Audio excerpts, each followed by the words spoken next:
Guys, welcome to Life Group. My name is Chad. We're glad that you are here. We wish that we were together for Crave tonight, but you're in the best place that you can be in your life group. You've got your life group leaders. They're amazing. You've got your friends who are with you and beside you, and as a group, you're figuring out what it looks like to follow Jesus more closely as a high schooler, and you're in the best place that you can be.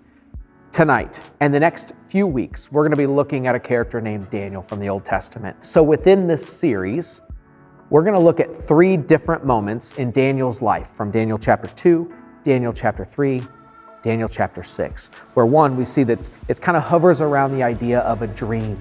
The other is when Shadrach, Meshach, and Abednego found themselves in the fiery furnace.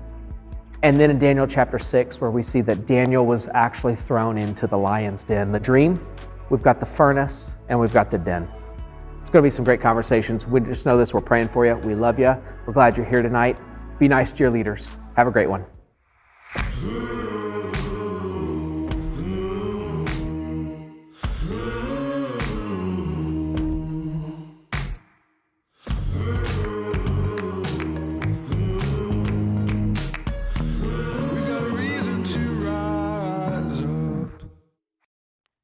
What's up, everybody? My name is Luke. I hope you're chilling safely in your cozy, comfy, quarantine COVID clothes right now, because I clearly am. Speaking of cozy, one of the things that I love, my favorite time of year that we're just kind of getting out of, is fall and like bonfires, campfires, you know? Like getting out some s'mores, some marshmallows, and putting them on the fire where it's not too warm, like hoodie season bonfire. You know what I'm saying? You know what I'm saying? It's the best. Now, I recently went to the freshman boys bonfire, and that thing was an inferno. Like so much so that like you couldn't really roast a marshmallow on. Like it was so hot. You'd put a marshmallow on the stick and try and get it nice golden brown, right? Instant burnt mallow. Now a lot of those dudes are weird and they love probably just fire, you know, on the end of a stick. But needless to say, that fire was super, super hot, which then leads me to the story we're going to talk about tonight, found in Daniel chapter 3. You may have heard it before. It stars 3 men named Shadrach, Meshach, and Abednego, and a giant blazing inferno of a furnace that kills people before they even get in it. So, without further ado, let's get into the story of Shadrach, Meshach, and Abednego. So let me give you some background on Shadrach, Meshach, and Abednego. This kingdom of Babylon had come in and conquered Judea, and so they were kind of like exiles in a foreign kingdom. But the way Babylon worked is they took the best and brightest from the nations that they conquered and put them to work for the kingdom of Babylon, right? So Shadrach, Meshach, and Abednego, and their friend Daniel as well, was part of this elite group that was set up to kind of help the kingdom of Babylon run well. So Shadrach, Meshach, and Abednego, in a foreign land, right, conquered people, were set up as leaders in certain parts of the kingdom of Babylon. Really, really crazy way that God used them through an original tough situation. Now, because they were in leadership, a lot of the native-born Babylonians didn't really dig that the king Nebuchadnezzar had put them up into those positions. So the king had this giant statue made of gold. It was huge. And basically, they had this event that whenever they played every instrument, like there's a lyre, a horn, trumpet, like any type of instrument at that time was going to be played. And if you heard it, you had to bow down to this golden statue.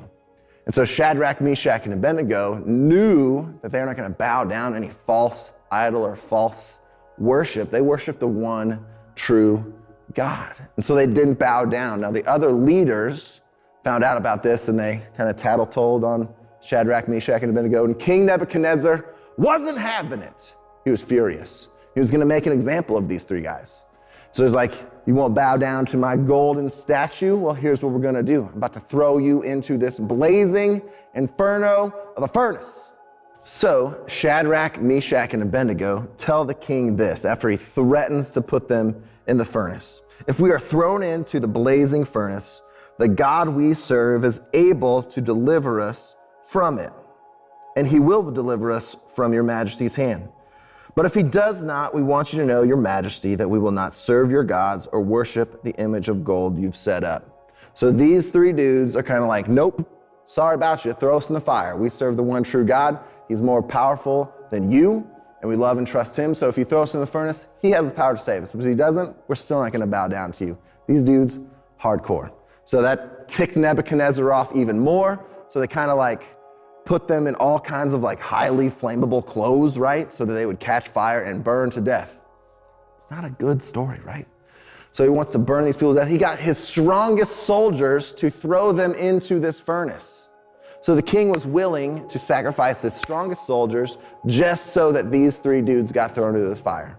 The soldiers that threw them into the fire died instantly because it was so hot. But here's what happens. Shadrach, Meshach, and Abednego, in full winter gear, get thrown into this fiery furnace, but they don't catch fire. And when King Nebuchadnezzar looks into the furnace, he doesn't see three, he sees four people standing in the fire. Now, some people believe that it's the Jesus incarnated early. Some people believe it's an angel of God. Regardless, it is the power of the one true God with Shadrach, Meshach, and Abednego in the fire. Now, this does a couple different things. They come out of the furnace, and the king, who is over all of Babylonia, a huge kingdom that was conquering nations at this time, a superpower, has to admit, like, Shadrach, Meshach, and Abednego, your God is the one true God. So because of these three guys' obedience and not bowing down to what the world was telling them to do, changed an entire kingdom. Now, there's more to that story, and Chad will talk more about that next week. But I think there's a couple things that we can glean from this story. Now, hopefully, none of you are going to be put into a furnace, right? That's probably a bad gig, and if you've made some choices to get yourself thrown into a furnace, you may want to rethink some stuff. But you may catch fire, and if you do, remember to stop, drop, and roll. I don't know if they teach that in school anymore, but when I was a kid, they're like, hey, if you guys catch fire, don't worry about it. Just stop, drop, and roll. You'll be good to go. Maybe they just thought my generation really liked playing with matches. Not sure. Anyway, hopefully you never catch fire.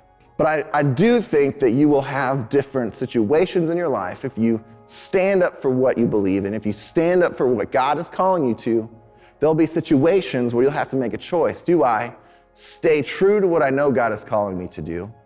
Or do I bow down so that I don't get made fun of, so that I can maybe have different friends, so that I can maybe stay in a relationship that I know isn't good? So you may not be thrown into a fiery furnace, but you will face some situations that are less than ideal, to say the least. And will you stand up like Shadrach, Meshach, and Abednego, or will you bow down? You may lose some friendships if you stand up. You may break up from your significant other because you've said yes to what God has called you to. You may have some strained relationships in your family. You may not be able to participate in a sporting event or an extracurricular activity because you've said yes to something that's going on at the church or something else.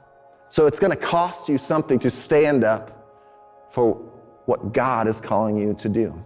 And so Shadrach, Meshach, and Abednego's story is a great miracle that happens. Again, you're not going to hopefully be in a fire furnace, but you will be in some situations where you're going to need to kind of take a stand for what you know is right. And when you're in those situations, there's three things that I think you can kind of keep in your back pocket and help you navigate those fires of life a little bit better. Number one, remember God's faithfulness. Shadrach, Meshach, and Abednego, in a foreign country, about to be thrown into a fire. I'm sure there was some anxiety. I'm sure there was some fear, but they remembered whose they were. God had taken their people out of the persecution and slavery in Egypt and took them from there. And so they remembered how God was faithful then. And even though probably being conquered wasn't ideal, God is still faithful even in those situations as well. So they remember how God was faithful. So for you and me, when we're in situations where I'm like, I have to make a choice. Do I stand up for what I know God is calling me to and who he says I am? Or do I take maybe an easier path where people will maybe like me more? I got to remember God is way more faithful in those times. So remember God's faithfulness when you're in those situations. Number 2, don't go it alone. Anybody played the OG Nintendo game, Legend of Zelda? At the very beginning of Legend of Zelda, Link wakes up and he finds a wizard. It's like, hey, it's dangerous to go alone. Take this, and gives Link, this young boy, a sword. Is like, no, go fight goblins or whatever. Now, don't go grab a sword and start, just swinging it everywhere. That's not what we're talking about. But I am going to say it is dangerous to go alone as far as navigating this world as a Christian. And so that's why small groups are so important. We want to be able to rely on each other when we're faced with different temptations, when we're in a situation where we're about to choose what we know God isn't calling us to. So that's why small groups are so important. That's why I hope you guys are having a good time, even though it's a little bit different in your life groups. So number 2, it's dangerous. Don't go alone. And the last one I think is super, again, just the hardest one for us to kind of lean onto, but I think it's so important. And Shadrach, Meshach, and Abednego do such a good job. And that is, whatever the outcome, what we hope for or not, like if it ends up the way we hope it goes or it doesn't, that I will be faithful to who God says I am and what he's calling me to. I quoted this earlier, but I'm going to read it again. In the face of death, Shadrach, Meshach, and Abednego tell the king of Babylon that if we are thrown into the blazing furnace, the God we serve is able to deliver us from it, and he will deliver us from your majesty's hand. But even if he does not, we want you to know that we will not serve your gods or worship the image of gold that you have set up. So Shadrach, Meshach, and Abednego are like, if God saves us, great. If he doesn't save us, we still believe that he's going to use our situation and our obedience for his good. So a lot of times I think it's really easy to kind of run towards some easier things when God helps us out, but what if he lets us kind of struggle a little bit to grow us? Don't be mad at that. Stay faithful in that, because your story will be even greater for how God's faithfulness is proven through our times in the furnace. So, recap 3 things. Remember God's faithfulness when you're facing those situations. 2, it's dangerous to go alone. Squad up. That's what life groups are for. And 3, no matter what happens, if it's the way we hope for, or if God chooses something else, man, we still remain faithful and trust in who he is. So let me pray for you guys, and we hope you have an awesome life group. Most of God, thank you so much for tonight. Thank you for stories like Shadrach, Meshach, and Abednego's through their faithfulness and your miraculous work in saving them from the fire, that an entire kingdom, the head of an entire kingdom's point of view is changed and admits that you are the one true God. God, I pray for our students and leaders tonight that their conversations are so good and they're a blessing to your ear. Father, forgive us when we're selfish and when we choose things that might be easier and we choose things that the world has for us rather than what we know you're calling us to. And again, surround us with friends that can help pick us up when we fall down and help us pick each other up when they fall down. God, we love and trust you, and we pray that whatever we say and what we do, that we bring your name glory and honor. It's in Jesus Christ's name we pray. Amen.